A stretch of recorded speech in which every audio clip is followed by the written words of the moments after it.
Okay, so welcome to the Future of Food Pitch Fest. We are so happy to have all of you here around us. Tonight, you see some brilliant ideas from a lot of innovation challenges that we have been hosting along the year. Thank you, Barbara. My name is Victor Rimbi. I'm super excited to be here. And today's session is all about helping innovators to scale. And it's not just about pitching, it's about celebrating innovation and what it means to innovate, to get ideas from 0 to 1 to 100 to 1,000,000 to 1,000,000,000 and so on and so on and so on. So sit back, relax. You're going to hear amazing pitches from FAO staff, from young people, some under the age of 19. Oh, 17, actually. Oh yeah, 17, yeah. From students in universities, from professionals, from academia, researchers, and so forth. Okay, so as we are the Office of Innovator and we innovate, I actually forgot to introduce myself. You know, when we step on the stage, we're kind of a bit of nervous looking at everyone. My name is actually Barbara Della Rovere, and I work in the Office of Innovation. I can see lots of my colleagues here. I'm gonna do some housekeeping rules about this event, so you know how it's gonna happen. We have 10 initiatives, as Victor was saying. So we have Reboot the Earth. Guys, where are you? Hey, Reboots, raise your hands. And even the other ones, they're not coming to the peak. Yay. We have the Global AgroInno Challenge. Where are you guys? Yay, say hi. Woohoo. And we have FAO ELEVATE, the second cohort. Where are you guys? ELEVATE. Woo, there's even... And we have Seeding the Future Foundation.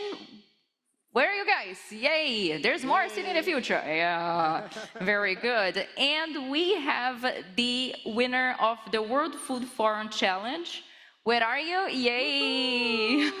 Welcome. So, just to explain how this is gonna happen, we have so many pitchers, so this is not a competition because they are all winners, right? So we are not competing here.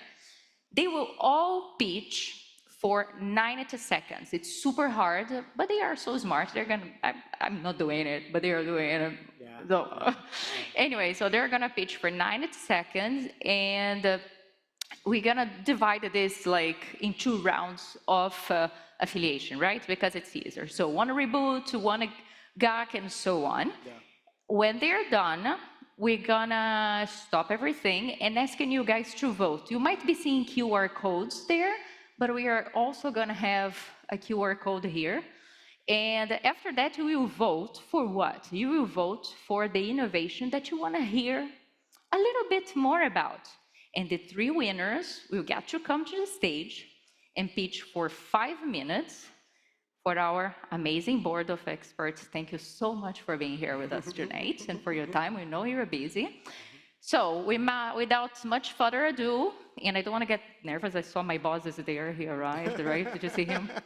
I'm nervous. Anyway, so without much further ado, let's start the Future Food Pitch Fest. Please. Yay! So please welcome to the floor, Carrot from Reboot the Earth, Ethiopia.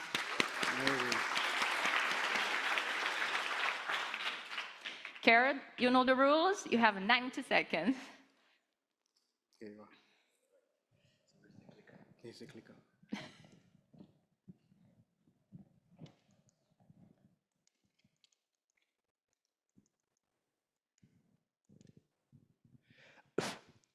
Okay, so welcome everyone. I am Kerok Kabatu, winner of Rebooters Ethiopia. I am here representing the Aggregate team, so I'm just going to tell you a little bit more about what Aggregate is. Aggregate is a solution that provides AI-powered drought forecasting and resilience. So how does it work? I'm just going to tell you a little bit about the solution later on, but now here are the 3 impacts that we aim to provide to the world. So here we enhance resource usage. So by forecasting the future state of the world, we're going to be the future state. We can prioritize some areas more than the others and ensure efficient utilization of water resources, fertilizers, and other resources too. We also provide early warning systems. Early warning systems can help reduce and mitigate the effects of the drought by providing evacuation efforts and also providing the farmers with extra resources to cope up with the upcoming effects. Another one is community resilience. Okay, so here's a little demo and illustration. So here is the type of data that we are working with. Our AI model uses image data to predict, it works with image data, which is collected from the FAO. Garrett, can you wrap up your speech? Thank you, Garrett. Yes. 90 seconds, done. Okay. Yeah, it's like this. Sure. Not easy. Yay. Wow, wow, wow. Very well. Thank you, Carrot. Thank you, Carrot, for your presentation. You'll notice the innovators have a lot to say. So 90 seconds, by the way, for those who've never pitched before, for 90 seconds, it's not an easy thing. Not easy at all. So thank you, Carrot, for that. Now we have Nana Prempe from Global AgroInno Challenge. Let's give a round of applause for Nana. Nana, 90 seconds. Here's your mic. 90 seconds. Hi, my name is Nana. So in Ghana, we lose $1.9 billion of food to post-harvest losses every year. And when we looked at this, my friends and I saw it impacts over 7 million smallholder farmers. A wonderful opportunity to solve. So we built what we called a micro-aggregator platform that allows any farmer to go to the nearest warehouse, knowing the price of their commodities, to get paid instantly on mobile money. Think of mobile money as your credit card embedded in your phone. Upon payment, they're able to do other steps like farmer save, farmer loan, farmer investment. But it doesn't end there. We take the commodities and supply globally and locally. The exciting thing is that during production, we provide them with quality inputs and seed and fertilizer, and they pay us back at the end of the season. And across our different product offerings, we make between 10 to 50% profit margin. Where it gets exciting is that since we started, we've done more than $1.5 million in commodity sales. We've impacted over 19,000 farmers. And we're excited to expand because our project is transforming lives. The key thing is that for direct inputs, we've supported over 1,000 farmers to scale their production. And why we are here is because we're creating jobs, transforming lives, and helping farmers capture and sequester carbon. But I want you to join me to scale up our production and scale up operations from 8 locations to 95 locations. And I want you to partner us to take this to other African countries. So we're raising $2.1 million, and I hope you join us in this journey. The journey to scale up, transform lives over a 4-year period, adding more warehouses as aggregation centers. Thank you. Thank you. Wow. Wow, time was sharp. Time was good and sharp. Thank you. That's not easy. Okay, so let's move on to our next. Please welcome to the stage Marilik from the FAO ELEVATE. I feel that FAO ELEVATE has a fan club here in the house.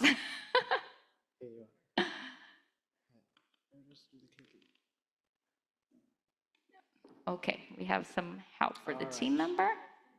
Okay. There you go. And, When you're ready. okay, and timekeeper, we're on. Fish Waste to Fashion is a game-changing initiative that empowers women in Cabo Verde by transforming discarded fish skins into sustainable fish leather. This innovation tackles 3 main problems that are pressing. First, economic inequality that women in Cabo Verde's fishery sector currently face. Despite their key role in the sector, they don't have access to decent work and are currently marginalized. Second, environmental pollution that is caused by the wasted fish skins. And third, the costly and unsustainable leather that artisans are currently relying on. By introducing fish leather, we are creating new value from local resources that were once waste.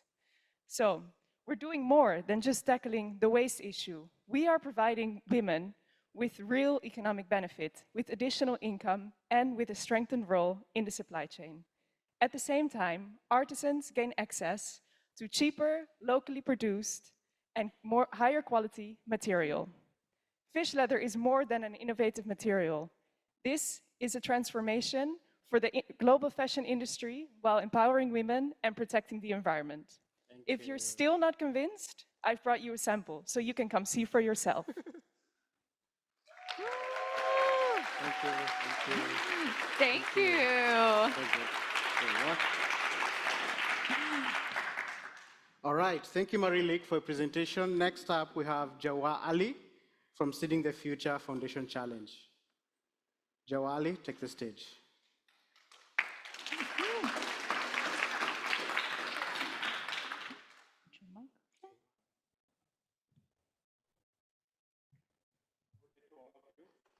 I will be speaking on the arsenic-safe and nutritious rice varieties. I'm Jawhar Ali from IRI. If you see the challenge of arsenic is we have to have safe food in our plate first. And almost 108 countries are affected by arsenic poisoning. And 50 of them are highly affected. And the World Health Organization standard is 0.2 milligram per kilogram of polished rice. And it causes cancer to the lungs, kidneys, and pregnant women, children, and elderly people are affected. Now, we did a silent revolution 3 years back when the foundation gave us the Global Food Challenge System Prize. We got that. We could demonstrate it in over 1.5 million hectares. And the arsenic and the zinc and iron are both heavy metals. So we took the challenge of the nutrition, and we developed new and advanced arsenic-safe cultivars that are nutritionally rich in zinc and iron. And so join us in the journey of reaching millions of farmers in the South Asia and to keep the farmers safe and healthy. So arsenic-safe and nutritious rice varieties are there. We have already identified the varieties that have low arsenic and high in zinc and iron. And also the hybrids are there. And the way forward we see is how to deploy these varieties to the farmers and mainstream the breeding. And for this, we need resource mobilization to reach millions of farmers. Thank you.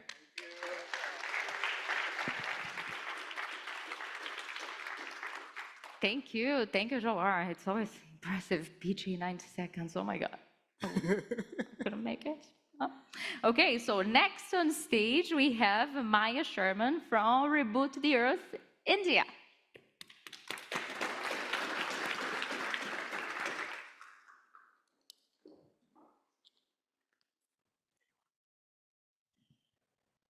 Hello, everyone. It's wonderful to be here. I am presenting the team of Elephant on behalf of India. As you can see, I'm not Indian. I'm honorary Indian. I live in India. I'm here on behalf of my team that also sits in Mumbai. And we are here to show how we can think differently about climate change. And more than anything, how can we empower rural communities that are facing climate threats a bit more significantly? So this is our logo, a bit about our team. We are 5 team members sitting in Delhi and Mumbai, all working across the AI and open source domain. A bit about us, we met in Hyderabad. Unfortunately, the team cannot be here, but we are working constantly on the platform. What we are trying to do is to solve something that we are seeing quite significantly. We know that today not everyone has the understanding of what climate literacy is, understanding what climate threats can be. There is a very strong intersectionality, meaning certain marginalized communities will suffer more. And even in that cases, when we are trying to see what rural communities are doing, we don't always have the right funds or the right connections between this problem that these communities are facing and what can actually be supported. And that's what we're trying to reach here. We are trying to create a platform that will be enabling these communities to upload their climate problems, upload their solutions, and more than anything, connect them to these funding opportunities. So the point here is, of course, using existing technological infrastructure because we don't want to accelerate the digital divide. We are trying, of course, to work on reliable and community-tested solutions that will empower these communities. And of course, provide some recommendations on what can be tested using this platform. Wrap your Time's up, text. time's up, time's up. Thank you, thank Good you, thank you. ending with the demo.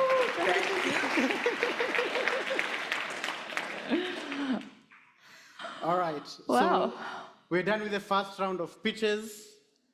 We're going to go to the next round of pitches, and we're going to start with Muad Alami from Reboot the Earth. Morocco. Welcome, Alami.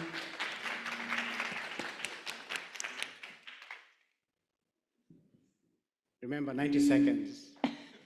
It goes really fast. Here you are. Here you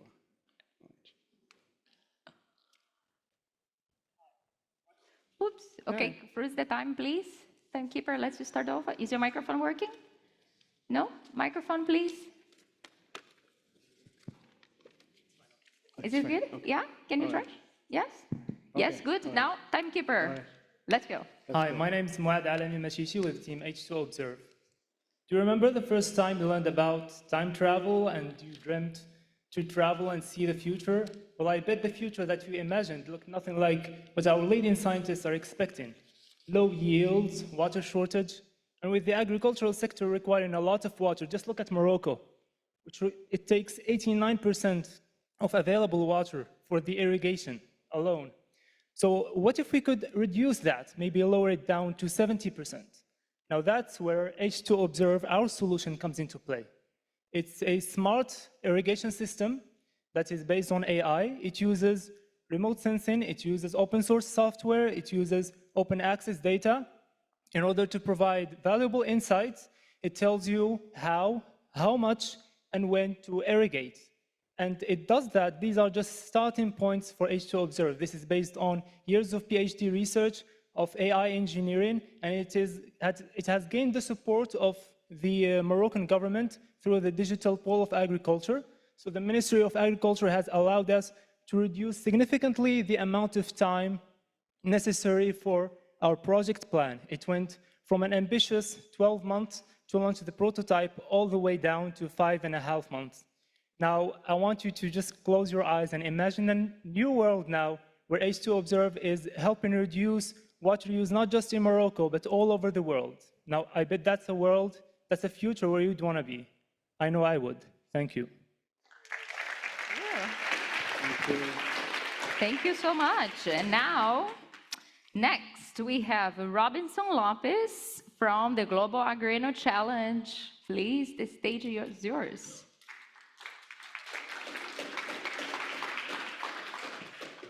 Here you are.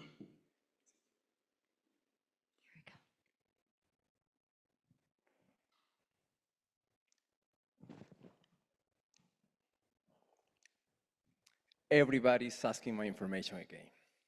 That's the phrase that Manuel shared with us when we met him. But why? Because each year, people from the government, NGOs, buyers and retailers, and startup founders maybe too, are asking the same information again. And he shared that information because of the promise of getting access to a better service. But it's not happening, because each time he shares his information, information is fragmented. It's stored in different silos. And each time this happens, information is stored in these kind of silos. And right now, more than 80% of information of rural farming relies in silos, like physical silos, digital silos, or maybe fancy startup silos, because we are also part of the problem. And even with all this information recollected, more than 60% of farmers still live in digital exclusion. And you understand that right now, living in digital exclusion, unfortunately, means living in economic exclusions. And they also have to deal with lack of access to internet infrastructure and digital illiteracy.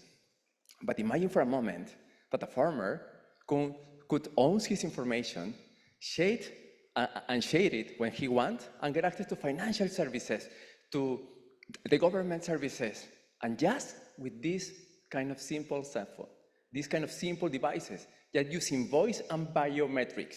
Well, that is not just an imagination. It's happening in Peru, Colombia, Mexico, and Nepal. Thank you.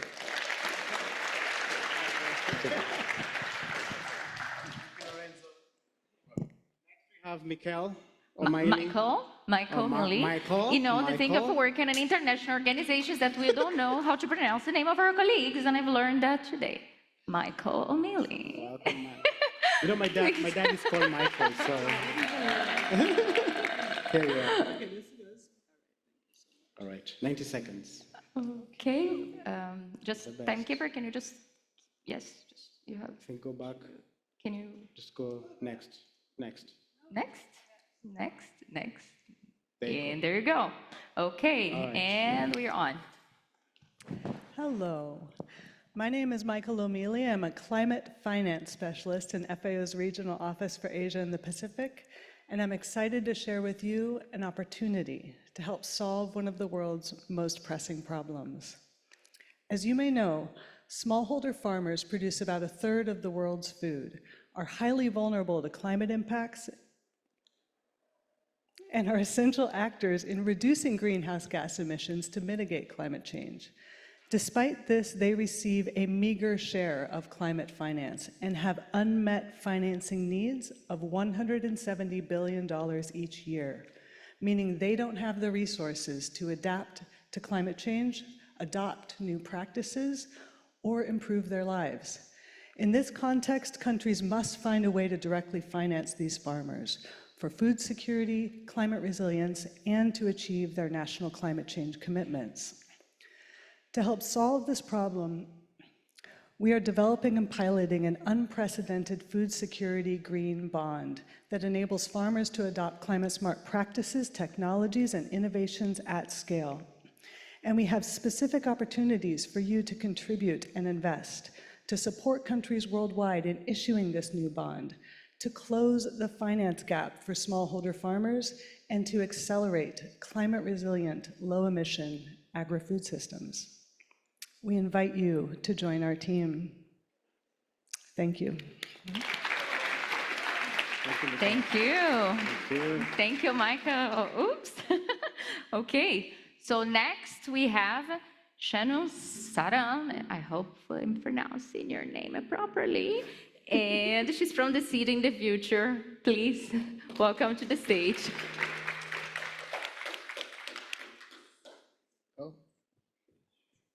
I'll mispronounce my name as well for the rest of the world. It's Shanu Saran. We'll start with there. So, does this thing, sorry, this is not, okay. Okay. This presentation's not going to There you work go. because that has movement in it. Yes. And it's not recognizing the movement. This is actually 6 movements, transitions. Oh, Is that possible? technical colleagues. No? You're not pressing anything? Okay, just freeze the time a little bit. And can we start? It's not going to help. Don't look at this slide. Let's start again. Okay, so let's count the time again. Thank you. Okay, so my name is Shanu Saran, and I'll be talking to you about Miagro. I'll take you on a journey to Rwanda, one of the fastest growing economies in Africa. On the other hand, it has highest stunting rates in the region, and it is at a yield potential of 45% of what food could be growing there.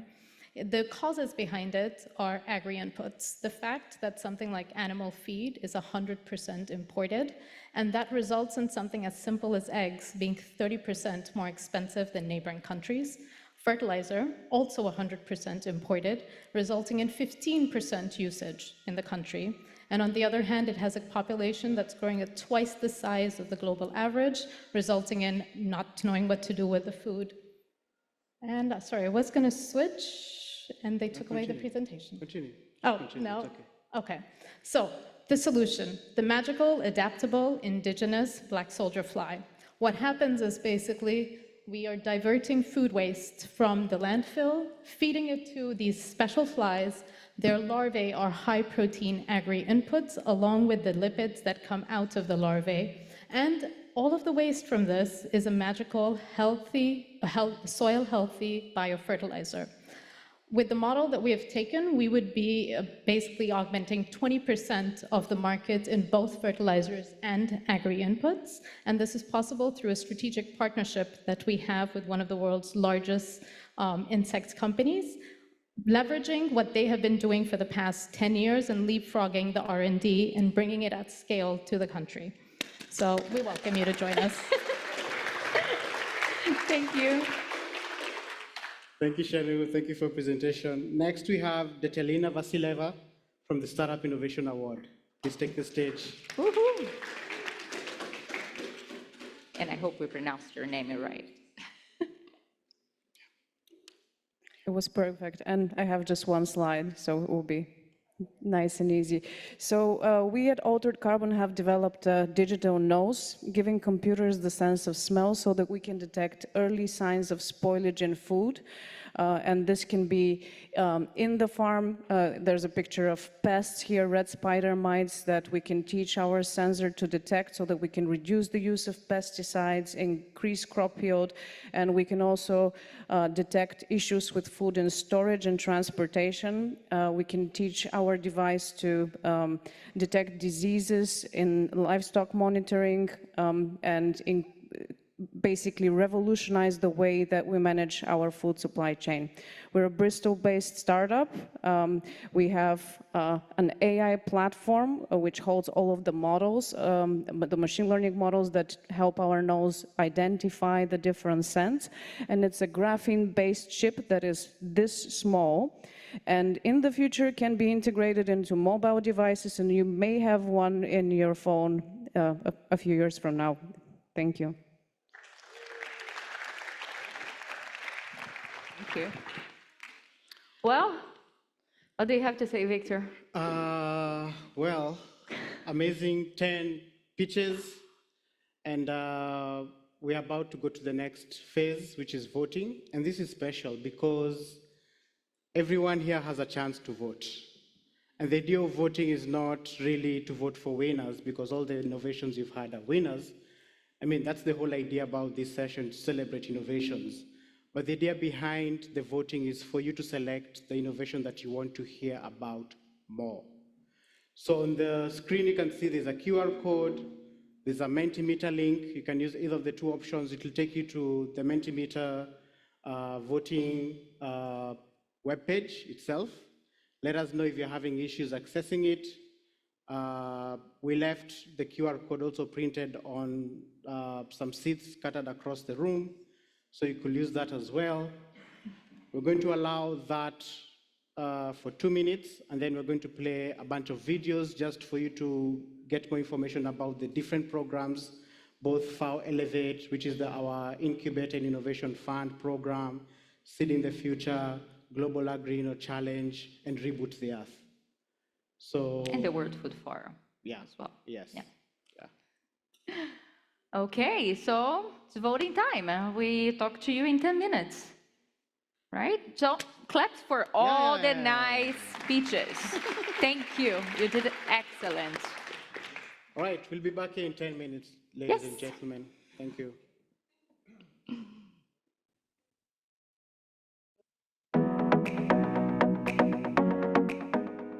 For me, innovation can sometimes not be so very tangible, and I want to really gain some insight into what frameworks can I get from this, how can I really utilize innovation in a strategic way to kind of accelerate the ideas that we already have. The bootcamp, it gave me with the tools to really be able to develop a project proposal that is sound and catchy for the audience, and that is for a panel that will listen to the voice of the beneficiaries that we're trying to reach out. I take away with me an important message of the fact that failure is important actually, and that you can remedy always that failure, and that from failure you just learn to improve your proposals. Before I came for this boot camp, I thought our concept note is already near final, and I thought I'm just going to present what is already there in the concept note. But boot camp really helped to improve our proposal, our concept note, using various tools, and it is now more human-centered. You know, when I look at my concept note, there is so much difference between the concept note and the current thoughts around it. So it really helped to improve the way we think and the way we see the the total concept note. It was a very important moment to have a quality time with my colleagues, to spend time with them, to discuss the proposal, to think of it more in detail. One of the big points of this bootcamp was to learn or remind about the fact that projects are not always something very linear. So you need actually to adapt according to some elements that are not expected, and also to change eventually your theory of change. So this is always nice to have this kind of reminding to see see how do you apply the project, your nice idea in the field and in the face of reality. I came out with a number of ideas just floating out. But now I think I have quite structured ideas, how to identify beneficiaries, how really to pitch on the idea itself. So I think going forward, this is going to be my platform, a foundation of how I'll be working.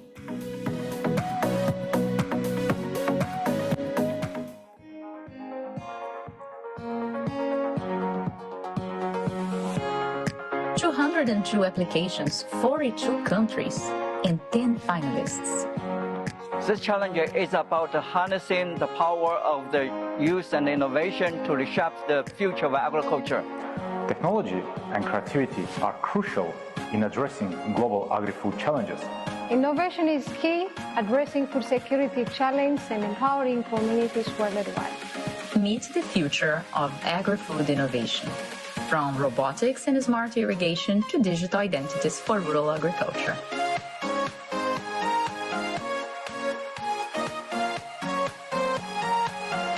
These solutions are paving the way for a more sustainable, inclusive agri-food system.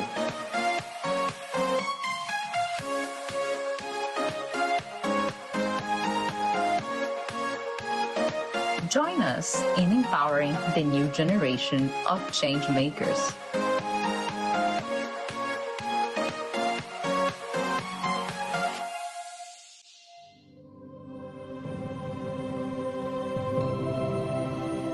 How do we create a world where everyone has access to safe and nutritious food? Equitable, sustainable, affordable, delicious, trusted, always, for everyone. We call this our moonshot. Introducing the Seeding the Future Global Food System Challenge, initiated and funded by Seeding the Future Foundation and presented by the Institute of Food Technologists. Designed to inspire and reward passionate, diverse, and interdisciplinary teams from across the globe and propel their innovations to reduce hunger, advance nutrition, and improve planetary health. This is the challenge of our time, to transform our food system for the next generation. Join us in this challenge.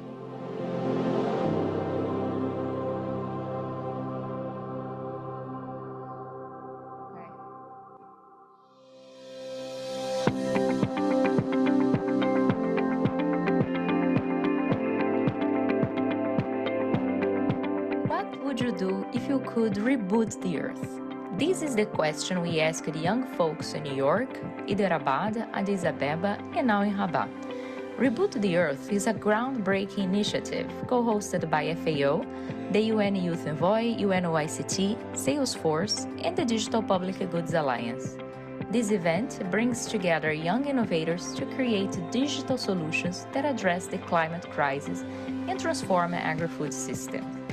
This year's challenge focuses on inclusive AI and emerging technologies, aiming to empower youth-led solutions that align with the Sustainable Development Goals.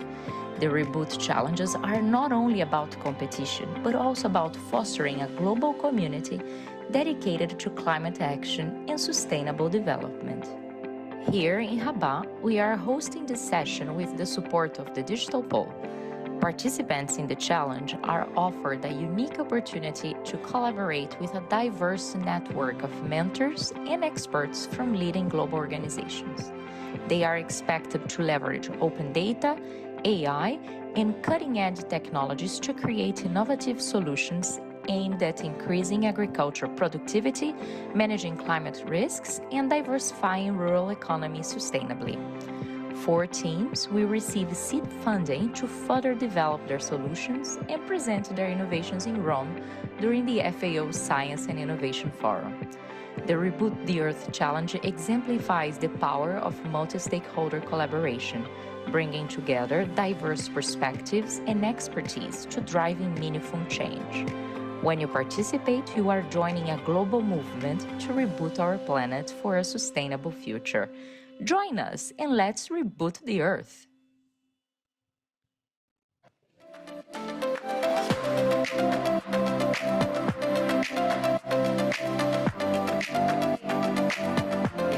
Microphone here. Let's wait for the microphone. Okay, I was really 15 when that video was shot, okay? This one? So, anyway, so we have the results. It was not easy. We were watching the Mentimeter go like this. At some point, we had to press stop, okay? So I hope you're all ready for your 5-minute pitch, because it's like that. No time for preparation. So please come to the stage, the first T, Identi from the Global AgroInno Challenge.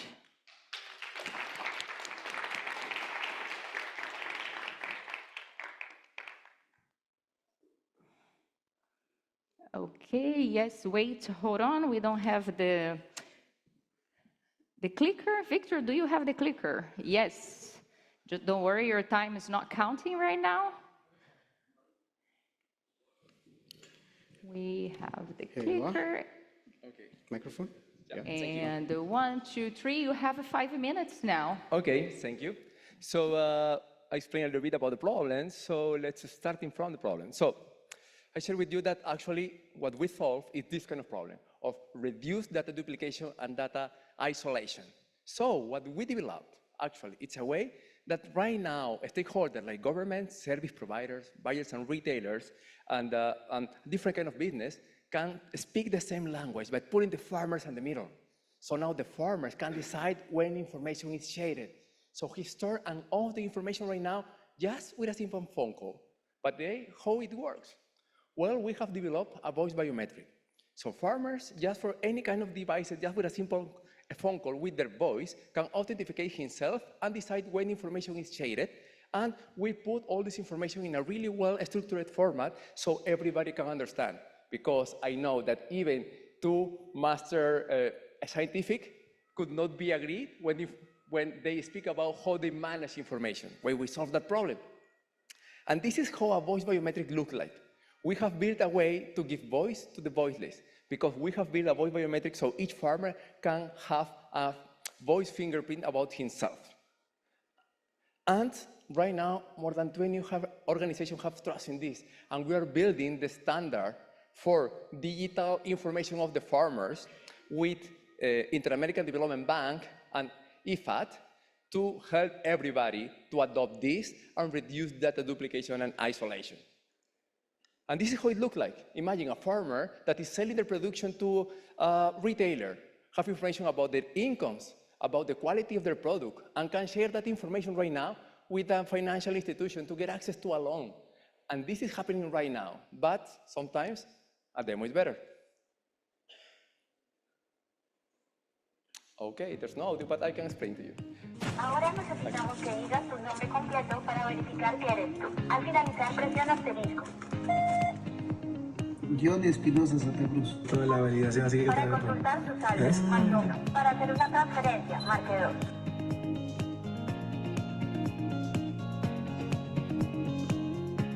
Para pagar a Gallo, marque 3. Por favor, ingresa cuánto dinero deseas transferir. Deseas transferir 5. Solo está Gallo. Marque 1 para transferir. Marque 2 para cancelar la operación.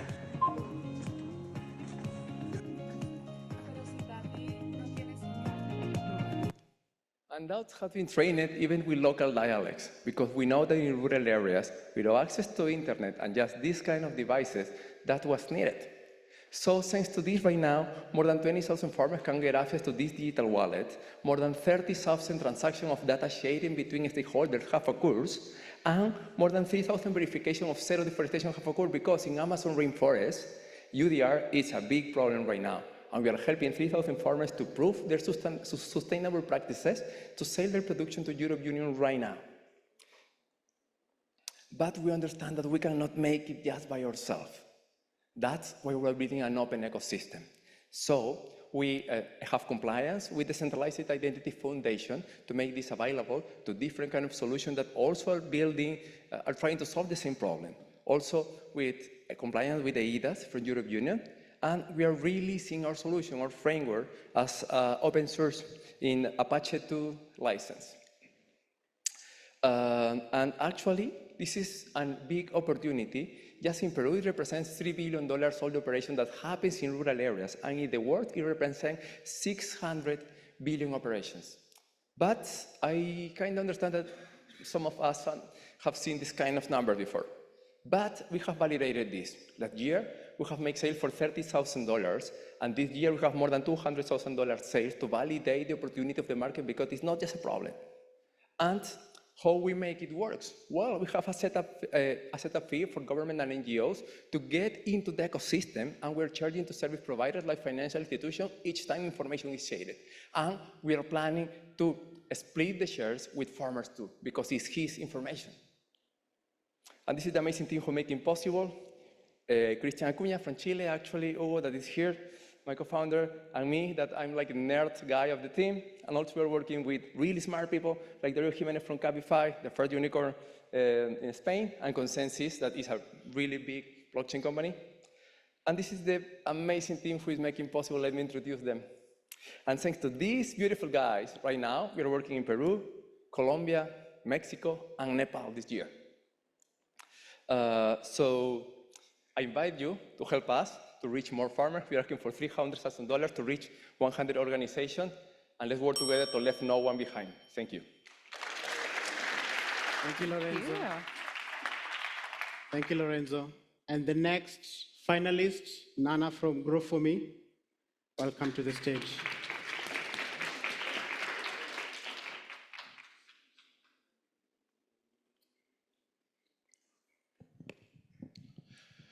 So $1.9 billion is the value of food lost every year in my country.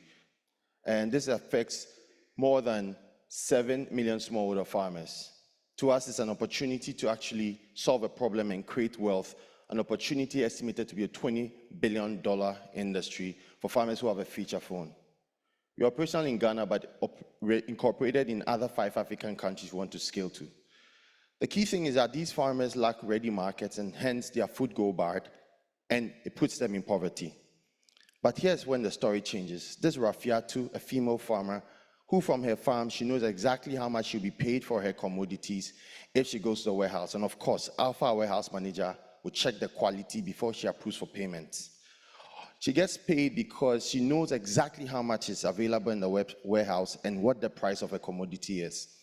Now, the warehouse is where Alpha are trained to ensure the quality standards are met so that money doesn't get paid for poor commodities.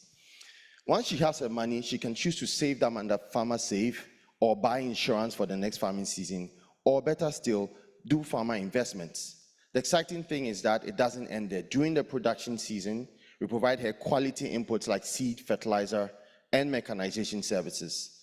Now, because we know we are supporting farmers, we enable them to raise capital on our platform and make close to a 10% when we do that. And when we do input financing, we make anywhere up to 50%. But the exciting thing is that when we buy and sell the commodities, we can make between 5 to 45%, depending on how long we hold them. And remember I told you she could save or take a loan or investment. We make 20% across those products. Now, since we started, we've done more than $1.5 million in commodities sold, and we've done direct input financing to more than 1,000 farmers. I'm talking about seed, fertilizer, and mechanization services. And this is where we are now. We're raising $2.1 million, broken in 2 parts. $1 million will help us start our journey to expanding from 8 aggregation centers now to 95 aggregation centers. It would help us start that journey. And the next thing is that the next 1 million is going to help us scale our technology. I'm talking about infrastructure cost, systems cost, and also the people needed to build a scalable platform. In addition, it will help us to have over 5,400 aggregators connected to the system, which will eventually position us to raise the next $11 million to impact 1 million farmers. We are giving out equity, and we hope you will join us to make this story a unique one. Thank you. Fantastic. Now, thank you so much. And now, just before announcing the last one, because, we have 3 chosen ones and sounds like a competition, just to make sure, we just have 90 minutes. Otherwise, we would have given 5 minutes for everyone, right? Yeah. This is the Office of Innovation, and we are always looking for brilliant ideas like that. We will make sure to give you a platform somehow at some point. We're not losing any contact. So I'm not promising anything, huh, boss? Look, he's looking at me. No, but just for you to leave here today, okay, saying that you are a winner. That's why you're here, okay? Exactly. And we just have 90 minutes. So let's welcome to the stage Aggregate. Yay.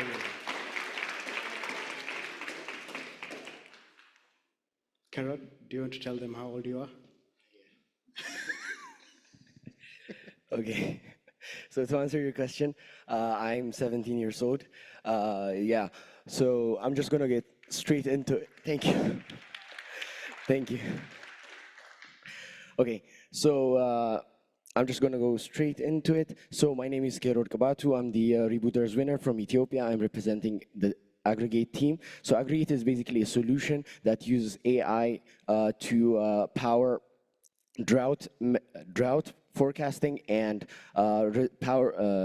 drive drought resilience. So how do we do that? We use open source data sets that is provided by FAO. Currently, there is a data repository called the FAO Seasonal Indicators Database. It has a special indicator called the Agricultural Stress Index, Drought Intensity Index, which is updated every 10 days. So it is close to near real-time data. So this data set spans all the way back from 1984 up until today. So that's a lot of historical data.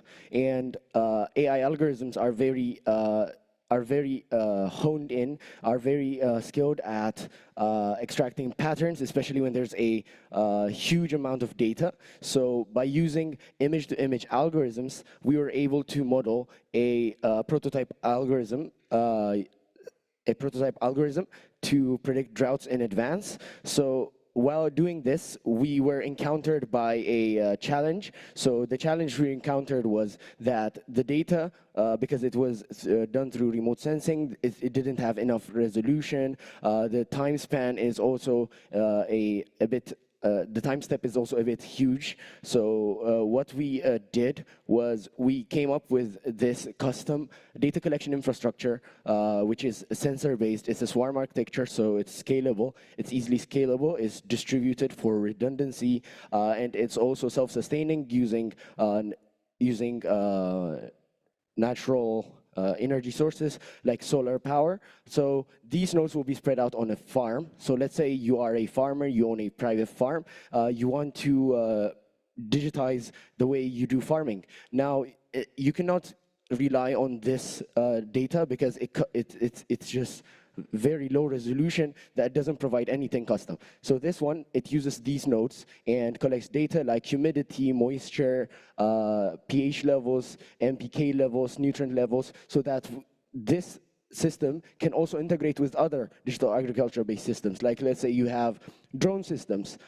Drone technology is being widely used in agriculture. So instead of the drone just fertilizing the whole field, doing pH regularizers to the whole field, we can just direct the efforts and minimize waste, make it more efficient for it to just place it where it's needed. This, the data collection infrastructure is very useful when it comes to private small farms, and this one is a better option for predicting drought on a larger scale. Thank you very much. I'd like you to finally meet the team. We are a team of 4. I am Kerod Kabatu. I am on my final year of high school, and my team, Alazar Shabr, Asar Gazu, Saga Tesfai, are on their final year of university. So that was everything. This was Aggregate. Thank you. Finally, I finished in time. Stay with us. Okay. Now we would like to ask the other teams, Identity and Growth for Me, to come to the stage. Now it's the difficult part.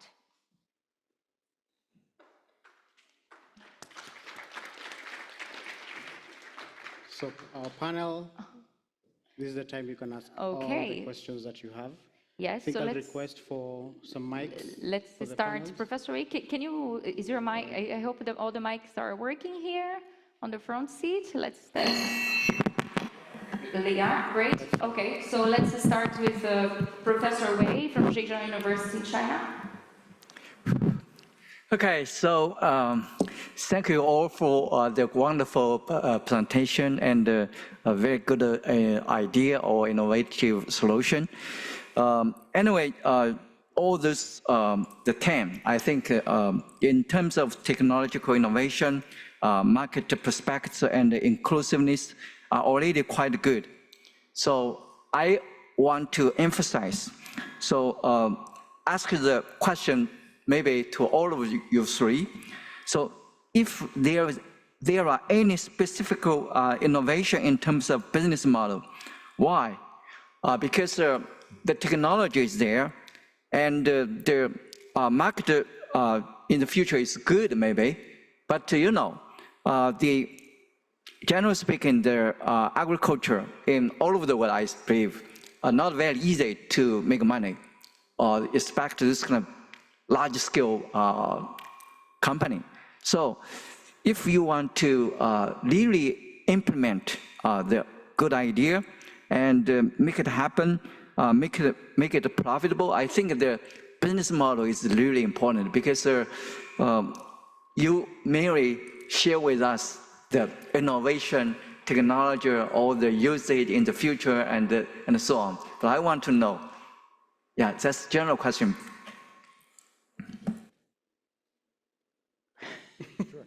Okay, so to answer that, we have actually 2 business models to address it. The first one is impact-based financing. We can provide this drought resilience this drought forecasting services to NGOs and stuff, but there are obviously costs to run it. So that is one, impact-based financing. And the second one is for the private sector. For example, there are many companies that are large farm owners.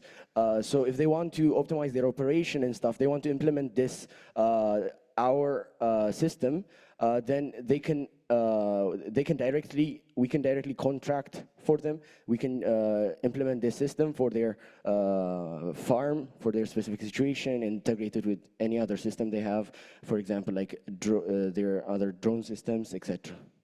So that's one.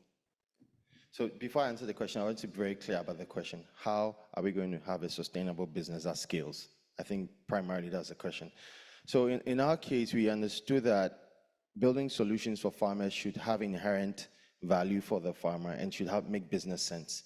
So if you look at our product offering from the farmers, 6 of them: Farmer Save, Farmer Loan, Farmer Insurance, Farmer Invest, and Sell Your Harvest.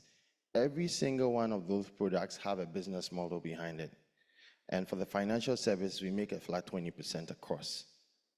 For the selling of commodities, it's between 5 to 45%, because depending on how long you hold the commodity, the margins always go up. Next is the input financing. We do not give farmers cash, we give them quality inputs. By giving quality inputs, we guarantee that they will pay back, because they'll be paying back in commodities. And those commodities prices also expand over time. So whether you're doing input financing, commodity aggregation, Farmer Save, Farmer Loan, Farmer Invest, each one of them is bringing a margin. But this is where the story gets exciting. We built into our platform a crowdfunding functionality because we knew from day one banks will not finance smallholder farmers because it's too risky for them. So building in crowdfunding is like having what my colleague pitched, a green bond, but just this time it's designed for individuals to invest. And the work we had to do behind this was to help the government putting together a regulatory framework called the crowdfunding regulations, which we helped the Security and Exchange Commission build. So to your question, to build a scalable business, we looked at it from policy, regulation, business model, and finally technology. Our technology is in a very low level technology, USSD. It's literally called dumb technology. Why did we adopt that? The largest payment platform in Ghana with over 22 million users, processing money more than all of the banks, uses USSD. It's called MTN Mobile Money. And we've embedded our technology into the MTN Mobile Money wallet.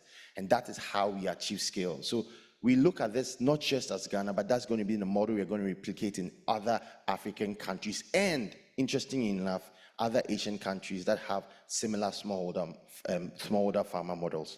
Thank you.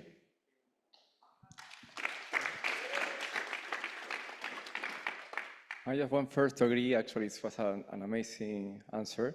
And it happened the same to us like many times because building a solution that have beneficiaries, that have actually somebody that consumes your service but cannot pay it, it's one of the biggest challenges to build a business model. And it happened to us because at least I believe that some of us are researchers or are related to technology. So we love the technology and we usually love the product, but we don't have any idea that the product is just like 10% of the journey. So what we have learned is like usually what you need to build in this kind of solutions for this kind of rural sectors, you need to build a platform model. What it means? That you cannot split your profit in just one customer or one kind profile of user. You need to build an ecosystem.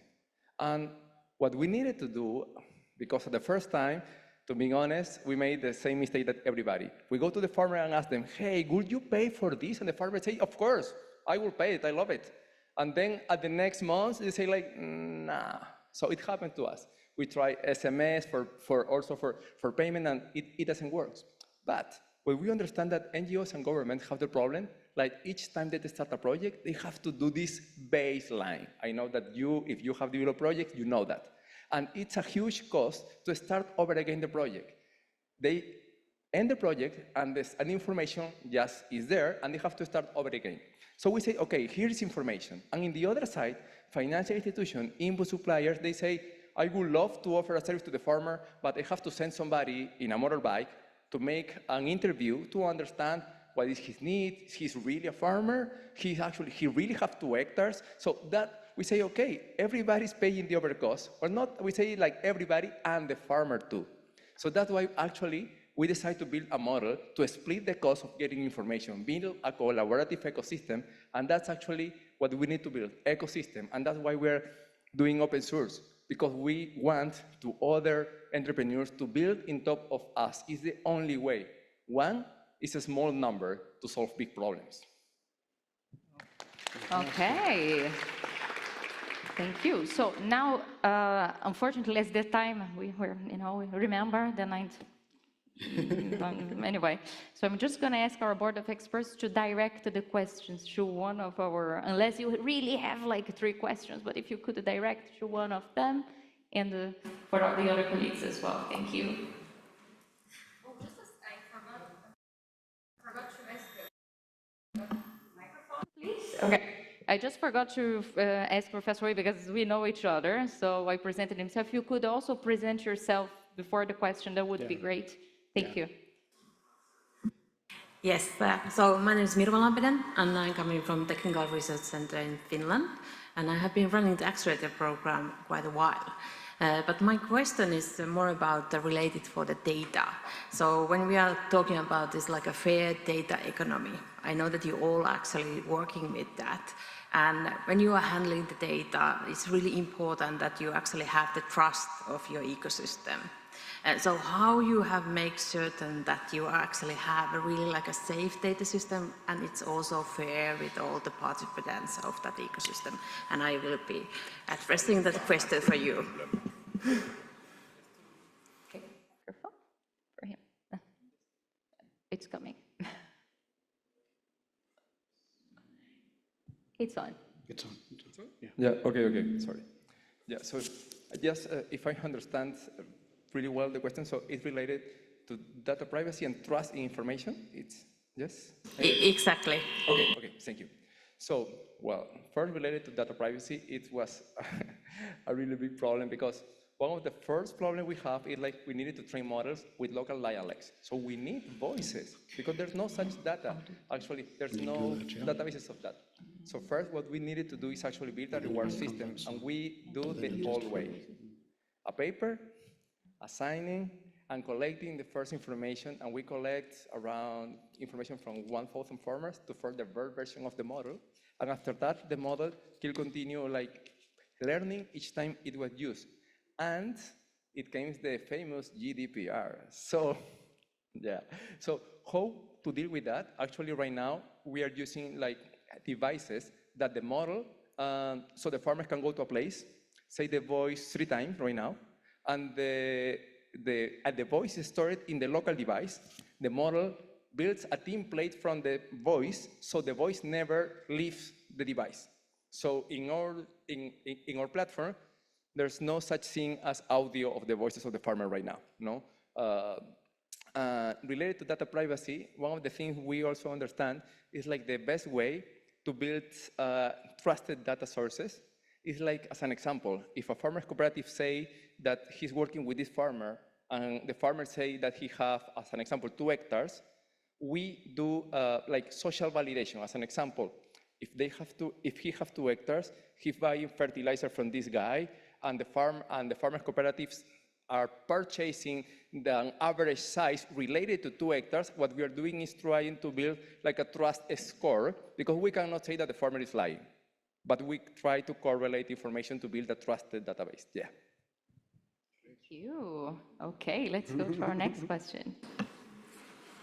Hi, Stephanie Warren. I'm in public policy at PepsiCo. Ooh, a little feedback. Okay, sorry.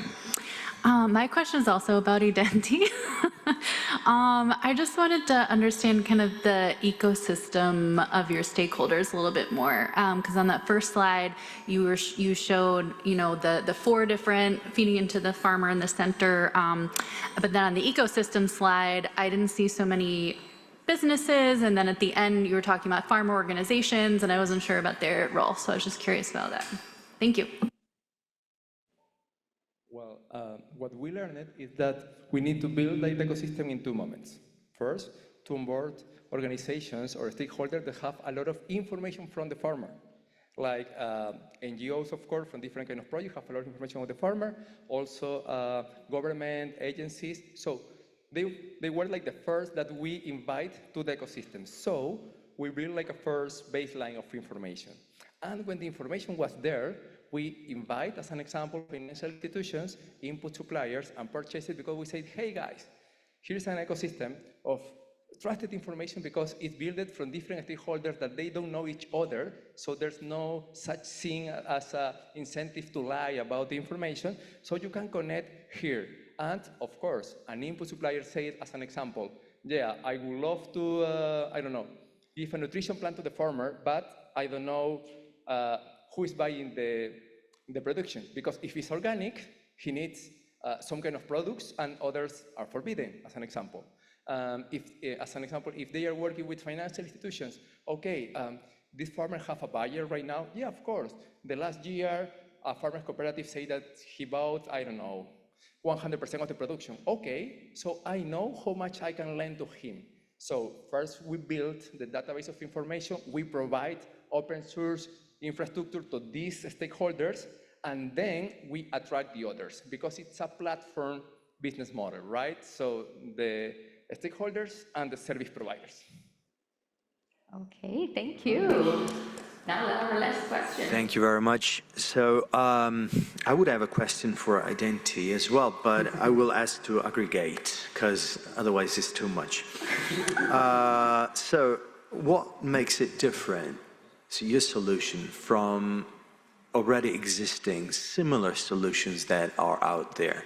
Because I've already heard that kind of solution that provides that kind of information And what does it make unique? Okay, so we used data that is already credible, that's already from FAO.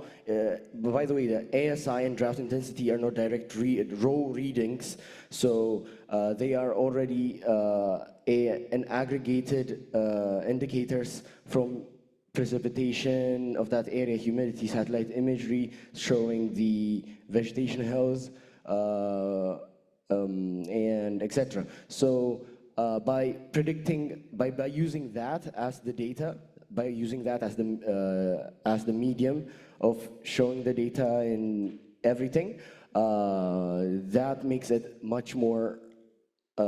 It takes into account a lot of variables. Right. Thank you. And thank you. Great. Wow, thank you, thank you. Thank you so much, thank you. Well, we're coming to an end. And I want just to remind you, when we finish the session, there's the atrium. The atrium is not just for coffee, but also to connect, to get to know the ideas you have. FAO closes late, so you have time. Just go there and connect, okay? So without much further ado, let me invite to the stage the Director of the Office of Innovation, Vincent Martin. Vincent.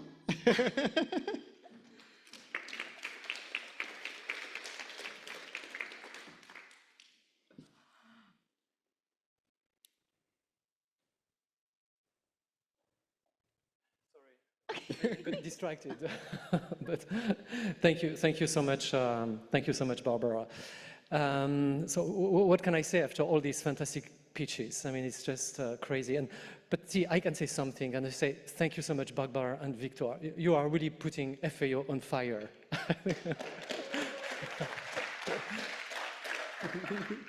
I think they've done an amazing job. Thank you so much. And it's you, but it's also all the people in the room. I mean, the judges, the partners, the innovators, but also my team, the Office of Innovation. If you want to stand up so that we can see who you are.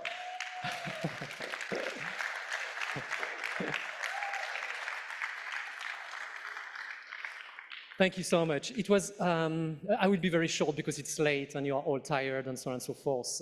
Just to say it was our first pitching event organized by the Office of Innovation. So it was not the first pitching event of FAO, because we've got the Youth Food Lab and we've got the Innovation Office of the World Food Forum. They are doing fantastic things. But for us, it was the first one. And I think it was a good one because one thing is that we are kind of age agnostic. So we like young innovators, but we like young at heart innovators. And I think the range of age today we're presenting is quite wide. I mean, we started with 17 years old, right? Something like that. And then we go, I will not reveal. but that's the point. I mean, you don't have to be young to be an innovator. That's what one of the messages I wanted to say. The second thing is that we are creating bridges as well. That is to say, we've launched our own Global Innovation Challenge with Zhejiang University and Pinduoduo. And some of the winners, and I think Nana is one of the winners, right, is amazing. I mean, I really loved it. So I want to be proud that we launched this challenge. And one of the winners has presented his solution and ended up on the stage. But it was not just about our innovation challenges. It was about seeing the future. It was about other partners who are launching innovation challenges. So we are trying to connect the dots between the different innovation challenges and institutions who are really trying to make a difference. So that's also something special that we did this year. And the last thing which I really liked is that it was not just about technological innovation. I mean, our innovation challenge was about artificial intelligence and climate solutions, but we heard about social innovation, we heard about low-tech innovation, and so on and so forth. So I think that's really what we are promoting in FAO. We are not promoting just tech solutions, we are promoting all sorts of innovation that can make a difference. And finally, on the 90 seconds pitch, it's really, really difficult. It's really, really difficult. And the fact that, I mean, you are all here means that you are already champions, you are top innovators. So that was really, even if you couldn't finish your pitch, I think that's great that you were here on the stage and you took the risk, you took the courage to pitch your solutions. And some of the pitches were coming from our own incubator, Elevate. They are here. And really, I loved what they are doing. So I would like to thank you for being here and for pitching your solutions. So just thank you all for your participation. And still on the 90 seconds, one thing that I've learned is that, and that's a saying that you've heard, certainly, it's people will forget what you say, people will forget what you did, but people will never forget how you made them feel. That's really something which it's important, and I think you made me feel really, really great tonight. Thank you so much. Thank you. Thank you, Vincent. And ladies and gentlemen, that's it for the night. Thank you so much for being here. Thank you all. Thank you, the board of experts. Thank you, the innovators. But I would like to encourage each one of us to connect, interact with one another, network, get Have some coffee. partnerships up and going, collaborations, synergies up and going. Thank you all. Have a lovely night.